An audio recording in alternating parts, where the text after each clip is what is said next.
Hello दोस्तों, अगर आप बिगिनर्स हैं तो घबराने की जो ज़रूरत नहीं है। अभी मंदी का माहौल है। इस सिनेरियो में मैं ऐसे 5 धुआंधार स्टॉक लेकर आया हूँ जो नेक्स्ट बिग धुरंधर की तरीके से भागते हुए दिख सकते हैं। तो चलिए पूरा वीडियो जरूर देखिएगा, मिस मत कीजिएगा, क्योंकि इनमें से स्टॉक को पूरा तरीके से एनालाइज करूंगा विद लेवल कहाँ से क्या क्या हो सकता है। चलिए सीधे चार्ट पर लेकर चलता हूँ। आज मैं बात करने वाला हूं मैं अपने फर्स्ट स्टॉक के बारे में। मेरा फर्स्ट स्टॉक जो लेकर आया हूं आप सबके लिए बैंक सेक्टर के लिए लेकर आया हूं, जिसमें मैं बात करने वाली हूं आईडीएफसी फर्स्ट बैंक में। अब वीकली टाइम फ्रेम में आईडीएफसी फर्स्ट बैंक को दिखाने की कोशिश करूं तो मैंने आप सबको यहां पर दिया था, जब मार्केट एक बढ़िया सा कप एंड हैंडल पैटर्न का ब्रेकआउट करके लेवल पर यहां कई बार मूव करके कंसोलिडेट कर रहा था, तभी मैंने आपको बाइंग दिया था भैया 83 के आसपास अगर बाइंग करोगे अच्छा मोमेंटम हो सकता है। यहां से जो मैं फर्स्ट टारगेट दिया था लगभग अचीव हुआ, वहां से मार्केट नीचे आ गया। अब यहां पर देखोगे JPM maintain overnight view of IDFC first bank set 104 target. तो मतलब यहां पर सिंपल है, जेपीएम ने 104 रुपए का स्टॉक का टारगेट दिया है। अब जब लोग मैं स्टॉक को एनालाइज करता हूं ना, तो मुझे लगता है कि क्या चीज है जो मतलब मैं करता हूं और लोग यहाँ पर परेशान होने लगते हैं कि सर प्रॉफिट नहीं हो रहा।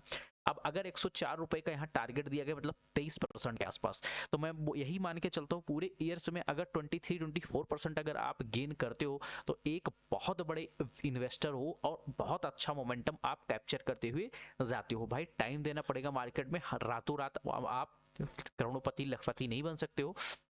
अब यहाँ समझने की कोशिश करते हैं क्या प्रॉब्लम है। देखो मार्केट अगर यहाँ ध्यान से देखने की कोशिश करोगे तो एक बढ़िया सा डब्लू पैटर्न का ब्रेकआउट किया, ठीक है, ऊपर जाके सस्टेन करने की कोशिश किया, रेंज में फंसा रहा। और यहाँ देखोगे 15 मूविंग डे एवरेज के आसपास आके डोजी कैंडल बनाया। डोजी कैंडल मतलब ही होता है इनडिसीजन, मतलब यहाँ से कुछ भी हो सकता है। ठीक है, अगले दिन मार्केट ग्रीन कैंडल बनाता है, मतलब जो कल का यहाँ वॉल्यूम था उससे ज्यादा आज वॉल्यूम बनाया, मतलब ठीक है, कंफर्मेशन है। दूसरा चीज ये जो रेसिस्टेंस हुआ करता था अब वो सपोर्ट का काम कर चुका है।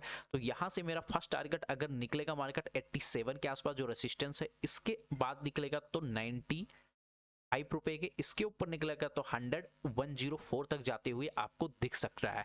टाइम लग सकता है, कोई दिक्कत नहीं है, लेकिन जिस दिन ब्लास्ट होगा तो उस दिन आपको हवाई में दिखेगा ये।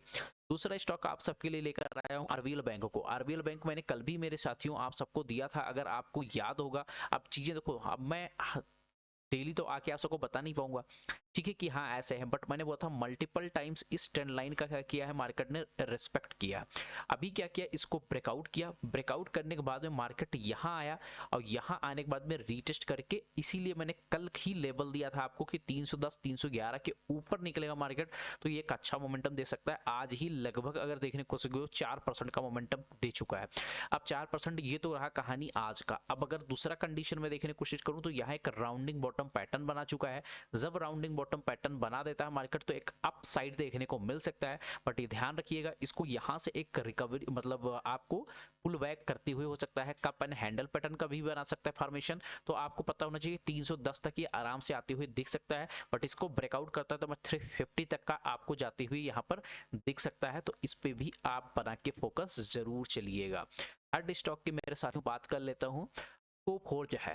कोफोर्ज जो है यहाँ पर जो है CLS से maintain out perform rating on Coforge, लगभग 2411 रुपए का यहाँ टारगेट दिया गया है। 2411 रुपए का टारगेट मतलब आप समझ सकते हो बहुत बड़ा टारगेट यहाँ पर दिया गया है। तो आप यहाँ पर देख सकते हो, अगर मैं यहाँ नॉर्मली लेकर चलूँ तो मेरा फर्स्ट टारगेट इसके आसपास 4%, दूसरा लगभग 8% 9% के आसपास, तीसरा अगर देखोगे तो लगभग ये 15% जो इसका, मैं कोई भी परसेंट का वो नहीं दे रहा हूं कि हाँ इतना भागते हुए दिख सकता है, मैं सिर्फ अपने रेसिस्टेंस जोन के हिसाब से यहाँ पर आपको टारगेट देखने को मिल सकता है, ठीक है। लेकिन सस्टेन करना बहुत जरूरी है, यहाँ पर ये ध्यान रखिएगा। तो यहाँ पर एक डब्लू पैटर्न का फॉर्मेशन हुआ है और एक बढ़िया ब्रेकआउट जोन पे 1332 रुपए के आसपास, अगर इसके ऊपर नेक्स्ट डे निकलने की कोशिश करता है तो फर्स्ट टारगेट 1800 जो यहाँ पर रेसिस्टेंस जोन है या 50 डे मूविंग एवरेज है, इसको क्रॉस करेगा तो लगभग 1800 1900 के आसपास जाएगा। यहाँ भी एक रेसिस्टेंस है, इसको ब्रेक किया तो नेक्स्ट रेसिस्टेंस 2000 के आसपास है, तो यहाँ भी जाते हुए दिख सकता है। और जब ये इस प्रकार का पैटर्न बना देगा राउंडिंग बॉटम पैटर्न तो इतना ही ऊपर और जाते हुए दिखेगा। इसीलिए CLSA जो है रेटिंग एजेंसी है, उन्होंने इस पे जो है 2400 रुपए का टारगेट दिया है। अब आप यहाँ पर देख सकते हो किस प्रकार का यहाँ टारगेट दिया जाता है मार्केट में, सही डायरेक्शन में अगर काम करोगे तो फायदा होना अच्छा है। दूसरा है एंजल वन। अब एंजल वन यहाँ वीकली टाइम फ्रेम पर लेकर आता हूँ और आपको थोड़ा सा एनालाइज करने की कोशिश करता हूँ। यहाँ पर देखने की कोशिश करोगे इस ट्रेंड लाइन को मार्केट ने एक बार तो यहाँ आया था लगभग नवंबर दिसंबर के आसपास, वहां से मार्केट कंटिन्यू गिरा है। एक वीक में ही अगर मार्केट को देखोगे लगभग जो यहाँ गिरा था सब उठ गया है। दूसरी चीज यहाँ देखने की कोशिश करोगे तो एक डब्ल्यू पैटर्न का फॉर्मेशन भी कर रहा है और ट्रेंड लाइन का ब्रेकआउट भी ऑलमोस्ट कर दिया है इस वीक में। अब डेली टाइम फ्रेम में आके हम थोड़ा सा एनालिसिस को और इजी बनाते हैं, ठीक है। तो यहाँ आओ देखोगे तो 50 मूविंग एवरेज, मैं हमेशा बोलता हूँ 15 मूविंग एवरेज के आसपास अगर मार्केट कंसोलिडेट कर रहा है मतलब आपको बड़ा ब्रेकआउट देखने को मिल सकता है। इसीलिए मैंने यहाँ पर दिया था inverse cup and handle pattern, यहीं के आसपास से ब्रेकआउट हुआ। जो मिस किए हैं उनके लिए बता दूं अभी आपको कोई मौका नहीं छूटा है। अभी ये यहाँ पर राउंडिंग बॉटम पैटर्न भी कंप्लीट कर देगा। जैसे राउंडिंग बॉटम कंप्लीट करेगा तो अप साइड में आपको 3200-3300 रुपए तक जाते हुए आराम से दिखने वाला है। तो इसको भी फोकस बना के जरूर रखिएगा। हो सकता है यहाँ तक तो आपको मिनिमम बनेगा, तो अगर 3 से 4% भी मिलता है, यहाँ रेड कैंडल फॉर्मेशन होता है, एग्जिट करना। अगर लॉन्ग टर्म के लिए होल्ड करना चाहते हो तो होल्ड करना। बढ़िया टारगेट यहाँ आपको देखने को मिलता है लगभग मान के चलिए 20%। ऑलमोस्ट यहाँ जो है ऑल टाइम हाई बनाया था वो लगभग वहां तक अचीव करते हुए दिख सकता है। मे भी पॉसिबिलिटी है, कोई भी फिक्स चीजें मार्केट में नहीं होती हैं, बस एनालिसिस है। उस एनालिसिस के हिसाब से मैं यहाँ पर आपको बताने वाला हूँ। अगला स्टॉक मेरे लिए है पेटीएम का। पेटीएम को ध्यान में रखते हुए मैं देखोगे तो यहाँ पर फर्स्ट टाइम यहाँ एक रेंज में फंसा हुआ है मार्केट। जब जब इस रेंज में फंसता है तो अच्छा मोमेंटम आपको देते हुए जाता है। यहाँ फर्स्ट टाइम सेलिंग दिया, यहाँ सेकंड टाइम सेलिंग दिया, यहाँ थर्ड टाइम, यहाँ फोर्थ टाइम। तो बहुत दिनों से अगर देखने की कोशिश करो नवंबर से लेकर अभी तक ये लगातार 4-5 महीने हो गए एक रेंज में फंसा हुआ है। इसके लिए क्या करना चाहिए? अभी मेरे हिसाब से देखोगे तो यहाँ 15 मूविंग एवरेज भी था और यहाँ एक राउंडिंग बॉटम पैटर्न ब्रेकआउट किया है 5 दिन का। और वॉल्यूम देखोगे तो ठीक है, इसके हिसाब से ठीक है, कोई दिक्कत नहीं है 2-3 दिनों के हिसाब से। अभी देखोगे तो यहाँ पर अगर कोई रेड कैंडल का फॉर्मेशन एक ग्रीन कैंडल बना देता है तो एक अच्छा मोमेंटम अपसाइड में देखने को मिल सकता है। अगर इसके ऊपर सस्टेन किया जन बड़ा मूव आपको 1500 तक जाते हुए दिख सकता है। बट अगर यहाँ रेड कैंडल बनता है तो इसमें एग्जीक्यूट मत कीजिए, इसको नीचे आने दीजिएगा, फिर हम डिसाइड करेंगे कि किस प्रकार का मोमेंटम करेंगे, ठीक है।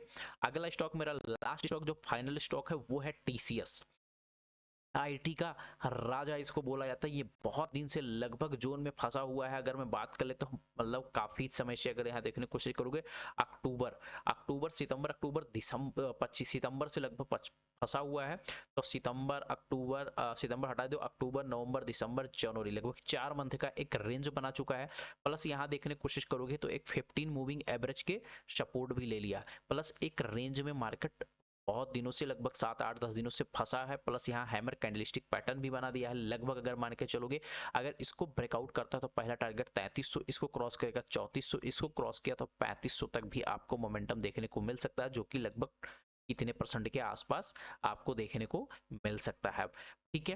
क्योंकि यहाँ पर 15 moving average support zone plus इस जोन का भी अगर चैनल का देखो, चैनल का भी सपोर्ट है, 15 डे मूविंग एवरेज का भी सपोर्ट है और यहाँ मल्टीपल टाइम यहाँ सपोर्ट ले ही चुका है। इसलिए मैं इस स्टॉक को बड़ा मूव आपको देखते हुए देखने को मिल सकता है। देखो जो लोग वीडियो पूरा देखे हैं, सब्सक्राइब करने में कोई पैसा नहीं लगता है, जाके वहां पर सब्सक्राइब कर दीजिए, एक प्यारा सा कमेंट कर दीजिए, इससे मोटिवेशन हाई होता है और आप सबको और अच्छे वीडियो लाते हुए दिखेंगे। तो मिलते हैं नेक्स्ट वीडियो में, तब तक के लिए बाय बाय, टेक केयर।